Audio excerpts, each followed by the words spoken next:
Hello दोस्तों, आप सभी को अपने स्मार्ट साइंस कोचिंग सेंटर में स्वागत है। दोस्तों आज क्लास 10th के साइंस के मोस्ट इंपोर्टेंट ऑब्जेक्टिव क्वेश्चन लेकर आए हैं दोस्तों, जो आपके स्कूल में वीकली टेस्ट 9 अक्टूबर को होने वाला है।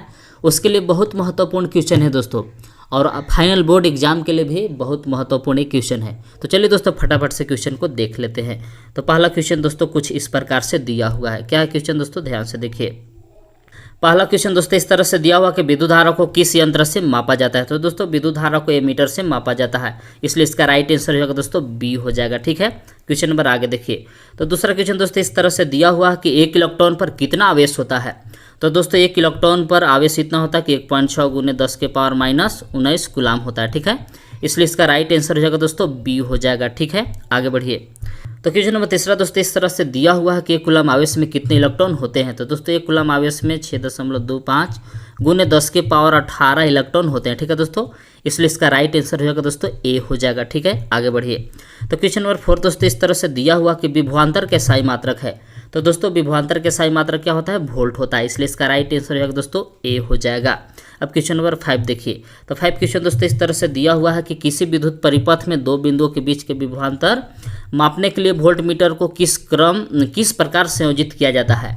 तो दोस्तों वोल्ट मीटर को समांतर क्रम में संयोजित करते हैं और ये मीटर को श्रेणी क्रम में। ठीक है, तो वोल्ट मीटर को किस क्रम में संयोजित किया जाता है दोस्तों, समांतर क्रम में, इसलिए इसका राइट आंसर होगा दोस्तों ए हो जाएगा। ठीक है, आगे बढ़िए।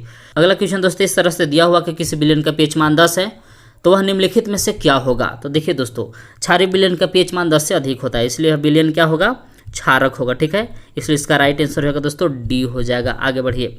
तो क्वेश्चन नंबर 7 दोस्तों इस तरह से दिया हुआ कि केक या पावरोटी को फुलाने में निम्न में से किसका उपयोग होता है। तो दोस्तों केक या पावरोटी के फुलाने में बेकिंग सोडा का उपयोग होता है। ठीक है दोस्तों, इसलिए इसका राइट आंसर होगा दोस्तों बी हो जाएगा।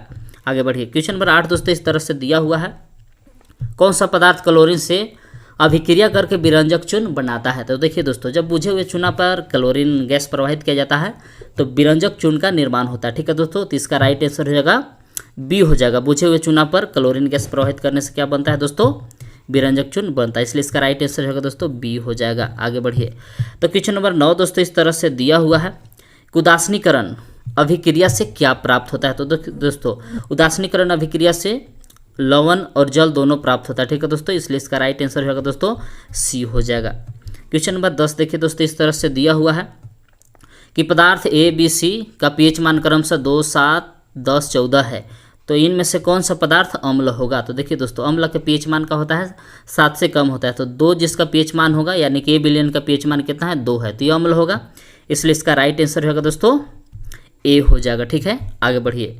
तो क्वेश्चन नंबर 11 दोस्तों इस तरह से दिया हुआ है कि डीएनए कहाँ पाया जाता है। तो दोस्तों डीएनए कोशिका के केंद्रक में पाया जाता है। ठीक है, इसलिए इसका राइट आंसर होगा दोस्तों बी हो जाएगा।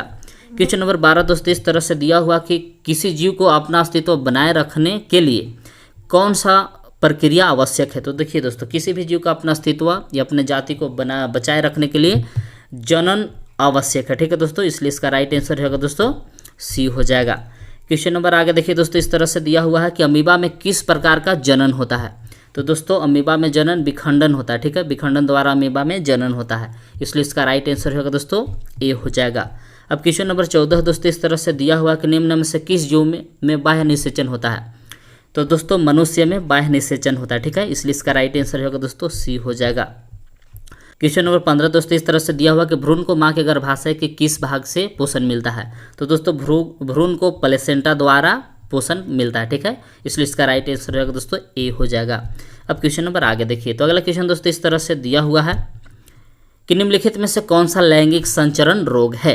लैंगिक संचरण रोग है। ठीक है दोस्तों, तो लैंगिक संचरण कौन रोग है दोस्तों, तो इसमें से गोनेरिया जो है लैंगिक संचरण रोग है, इसका राइट आंसर होगा दोस्तों सी हो जाएगा। ठीक है, तो दोस्तों आपके सुविधा के लिए इधर हम आंसर की भी दे दिए हैं। ठीक है दोस्तों, यदि आप इस पीडीएफ को डाउनलोड करना चाहते हैं दोस्तों तो नीचे टेलीग्राम चैनल का लिंक दे दिए हैं, आप वहां से जाकर डाउनलोड इसे कर सकते हैं। ठीक है दोस्तों।